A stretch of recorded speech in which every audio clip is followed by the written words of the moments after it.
Salut à tous, alors c'est Frédéric Delavie. Alors ce soir, je voulais faire une petite vidéo qui m'est venue à l'idée de faire suite à une question que j'ai reçue ce soir par un garçon sympathique sur mon Facebook en message privé.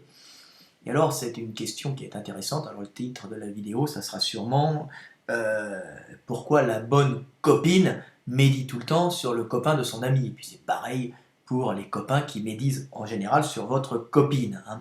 Alors la question c'était tout simple, c'est bonsoir Frédéric, je vais vous la lire. J'aime beaucoup tes explications sur les effets de meute. J'aimerais te poser anonymement une question. Peut-être y as-tu déjà répondu. Pourquoi les copains cherchent toujours à détruire les relations amoureuses de leurs copines?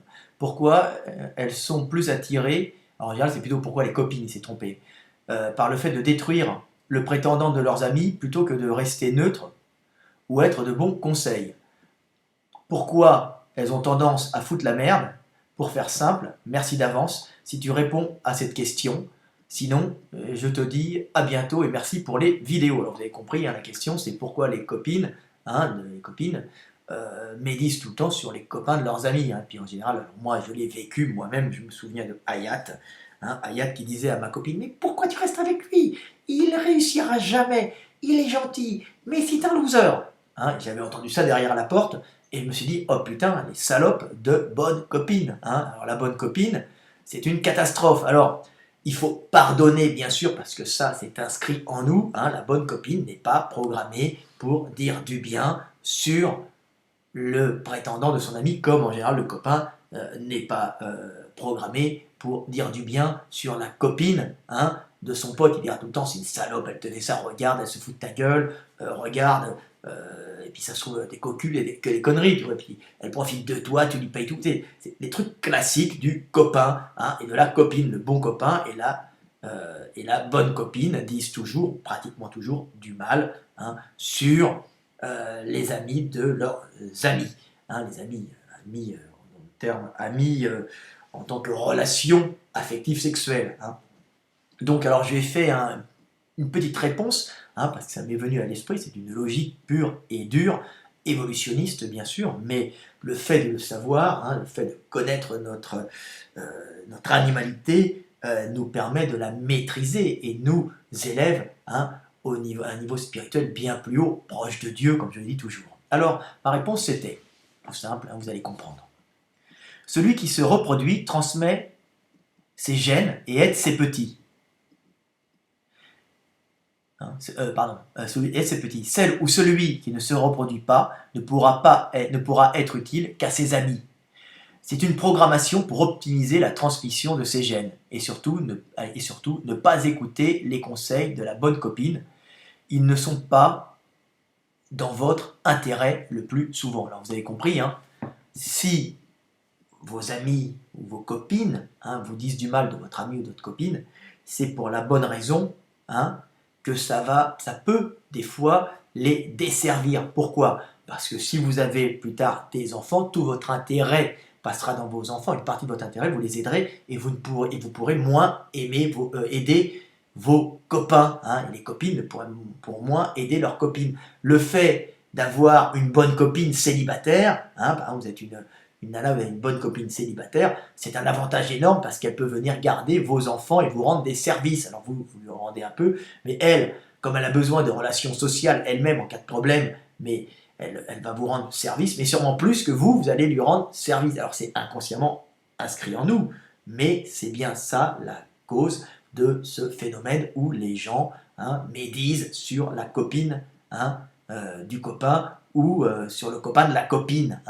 Donc voilà, vous avez une raison principale, c'est faire valoir ses intérêts propres, surtout, car la copine avec des bébés pourra moins vous aider en cas de problème. Pareil, le copain avec des bébés ne pourra pas vous aider en cas de problème parce qu'il sera complètement focalisé sur ses petits, sa descendance.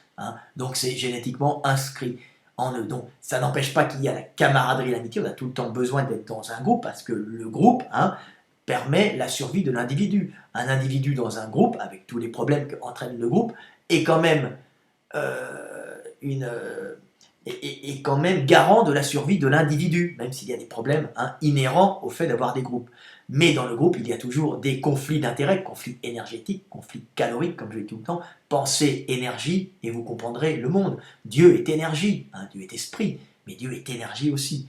Et si vous pensez le monde par l'énergie, vous comprendrez le monde d'une façon très simple. Voilà, donc maintenant quand votre bon copain ou votre bonne copine médira sur votre ami, sachez que c'est inscrit génétiquement au fond de lui et qu'il n'y peut pas grand-chose. Et que ce besoin de dire du mal sur la copine ou le copain, c'est une façon pour lui, normalement, d'attirer plus votre attention et donc d'avoir plus de chances de lui-même survivre et transmettre ses gènes. Alors que moi, je rigole parce que je vois souvent, je vois des filles qui ont une bonne copine moche qui n'a pas d'enfant, et la copine moche vient souvent aider à la maison. Une copine qui a plein d'enfants, c'est un peu gênant. Alors, on voit des fois des couples ensemble, mais la bonne copine qui n'a pas d'enfant est tout le temps un avantage certain. Par contre, la copine qui commence à s'installer et à être en couple, elle risque de moins aider l'autre copine. Donc c'est ça. Alors les hommes, c'est l'avantage d'être en groupe, de chasser en groupe. On chasse en groupe, c'est mieux. Les hommes de la préhistoire et ont survécu grâce à la formation de groupes extrêmement complexes, mais le fait de chasser en groupe permet à l'individu de survivre. Mais quand il y en a un qui se reproduit, ça peut poser des problèmes à celui qui ne se reproduit pas, parce que l'autre ne sera pas complètement attentif et ne l'aidera pas forcément en permanence, parce qu'il s'occupera de sa femelle et de ses petits. Donc vous voyez, il y a toujours un conflit d'intérêts, et c'est évident que si on dit du mal, si classiquement les copines, alors c'est plus fréquent chez les filles, le fait de dire du mal, on peut se permettre plus facilement de sortir de la violence par la bouche, de la merde par la bouche, de salir l'individu, parce que chez la femelle, il y a des moyens le moyen d'établir un rang social. Chez la femme, se fait plus d'une façon verbale, en salissant sa copine, en salissant les copines.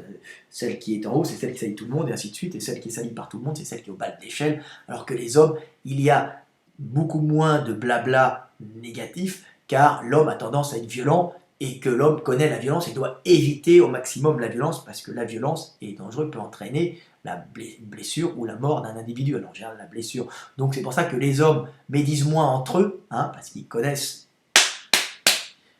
ils connaissent depuis qu'ils sont petits, et c'est inscrit en eux, le risque du coup et les conséquences du coup, alors que les femelles ne sont pas, les femmes, dans des relations conflictuelles violentes, dans la violence physique, elles seront plutôt dans la violence verbale. C'est leur moyen à elles d'établir un rang social, de salir et de cracher sur la voisine pour établir un rang social, le rang social étant, le rang social étant établi, on fait des classes, la dominante, la moyenne, la dominée, ça permet de stabiliser le groupe, ce groupe devenant ainsi plus fort par rapport au milieu. Un groupe instable, avec tout le temps, ce n'est pas bon. Donc il faut établir des relations. On est loin de la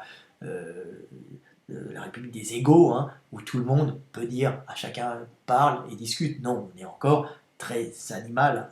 Donc il faut essayer de s'extraire de ça pour arriver vers un monde meilleur. Pareil chez les hommes, le fait d'avoir un mec balèze, ou le fait de risquer de se prendre un pain dans la gueule, ou d'être frappé par les copains du copain quand il y a des alliances, fait qu'il y a des alliances, et l'homme médit moins, mais agit plus d'une façon physique, la peur toujours de souffrir. Du coup, alors maintenant il y a la justice, il y a d'autres choses qui sont rentrées qui permettent d'établir des rangs sociaux, comme maîtriser les lois, avoir des parents avocats, avoir des amis avocats, maîtriser le système juridique qui permet de museler les gens. Le riche, par exemple, c'est celui qui maîtrise parfaitement les lois, qui les fait pour lui, en général, et qui est quasiment le seul à les maîtriser en faisant des lois complexes faites pour lui. Il fait les lois pour lui, en général, c'est tout le monde les mêmes, pour empêcher les montées sociales. Donc on ne monte plus socialement par la violence. Avant, on prenait l'épée, hop, maintenant,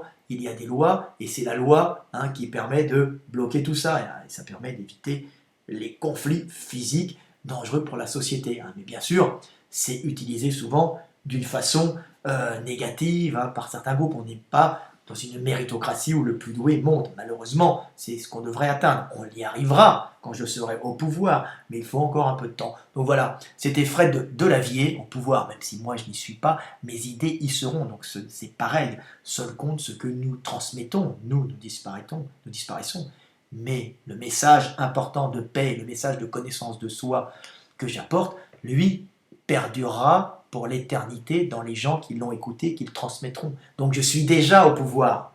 Hein, vous comprenez, ce que je vous dis là vous rend libre et vous fait comprendre votre animalité pour la maîtriser. Voilà, c'était Fred Delavier, 10 minutes 17. Maintenant, vous regarderez votre copine, hein, vous regarderez les copines de votre copine avec un recul, hein, et vous saurez que si c'est des langues de pute, c'est uniquement pour la bonne raison qu'elles étaient dans la lutte pour la survie, que c'est inscrit en elles, hein, c'est pour pouvoir, elles, avoir le plus de chances de transmettre, elles, leur gène grâce, hein, au fait de casser la relation de leur copine. Hein. Mais elles ont aussi besoin de leur copine. Alors, c'est la meilleure copine de votre copine qui médit sur vous par exemple, hein, homme qui me regardez, mais sachez que votre copine le fait aussi. Hein, et que nous, les hommes, nous avons tendance à le faire aussi, bien qu'un peu moins, parce que nous avons peur des coups et que nous, le niveau, la stabilité sociale, nous l'avons souvent par la peur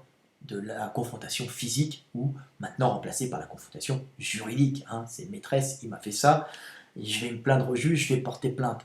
Allez, à bientôt, c'était Fred Delavier, comme quoi la muscu mène à tout. Salut!